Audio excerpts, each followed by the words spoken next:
where they stop it. So let's figure out. Irritant. Go to the hospital and inhale some ammonia sometime. What do your lungs do? They keep going? Hope not, because that would kill you. So there are sensors in your lungs that tell your brain to order me to stop breathing before I die, right? So that kind of thing. So there are things that tell your brain to slow the breathing. There's also things that tell your brain that you're stretching too much, take too deep of a breath. Okay? Those inhibit the breathing. That's why they're negatives.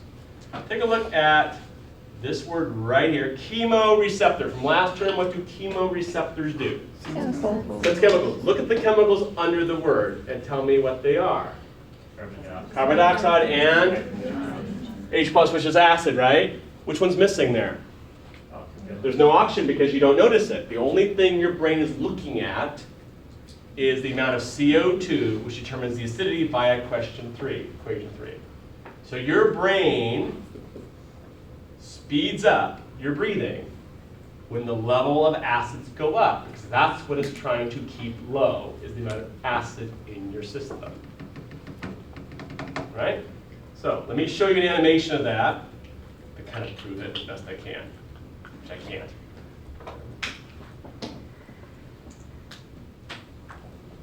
Changes in blood pH, partial pressure of carbon dioxide, and partial pressure of oxygen. Okay. There is some oxygen that will regulate breathing, but we're not talking about that today. Right? That's a special case. For everyone that's not a smoker, your body's using acid to drive your breathing. So we're going to ignore that O2. We'll talk about it next week. But for now, it's just the H+. Profound effects on respiratory rate. Chemoreceptors in the central and peripheral nervous systems closely monitor the hydrogen ion, carbon dioxide, and oxygen levels in blood. Changes in the frequency of impulses from the chemoreceptors affects respiratory rate.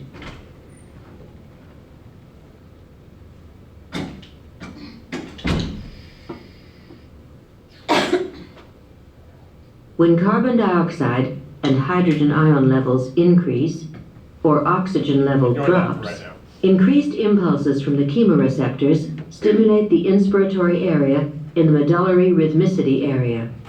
Excitation of the inspiratory area increases respiratory rate. In English, the more acid I have, the more I have to breathe. Blow it away.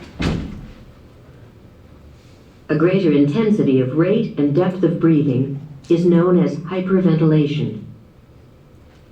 Increased respiratory rate removes carbon dioxide, thereby increasing pH, and increases oxygen inflow, returning values to normal.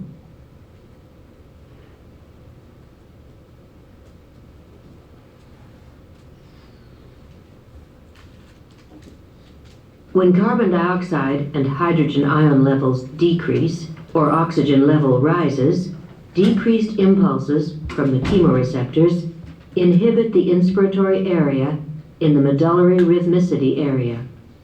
Inhibition of the inspiratory area decreases respiratory rate. A decreased intensity of rate and depth of breathing is known as hypoventilation.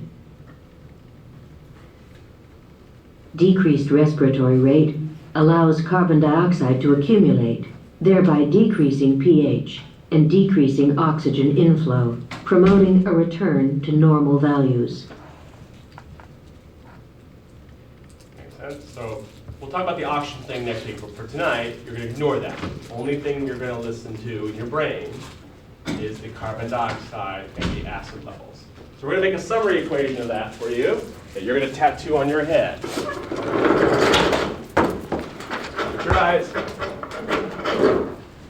Let's summarize that for your quiz next week. So, if you have an increase in carbon dioxide from your tissues over there, equation right, what's going to happen to the acid levels in your blood? They're going to increase the acid in my blood, equation 3 on the right. And what will my body do about that using equation 3 on the left? It will what? Breathe more. Increase breathing. Tattoo that on your head. More CO2 makes more acid, which makes more breathing. Right? Follow the graph. Make sense? So you breathe to get the acid out of your blood. So I'm going to attempt to prove that to you. I mean, I honestly can't prove it, but let's try it. So if you go to swim meets, you will see swimmers panting before they swim. Can you now look at this graph and tell me why swimmers would pant before they swim? They don't have to breathe as much. Because they want to get the more CO2 out of their blood so they don't have to breathe as much while they're swimming. Listen to you. Yes, let's go through it. So, let's pretend I'm a swimmer, right? Like I look like a swimmer. Okay. So here's a swimmer at normal oxygen levels. Normal CO2 levels. And he pants.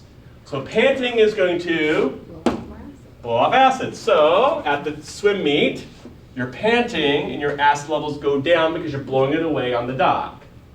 And then you dive in the water, and what's good about that? Because your brain is going to say you don't need to breathe because you have no acid to blow away.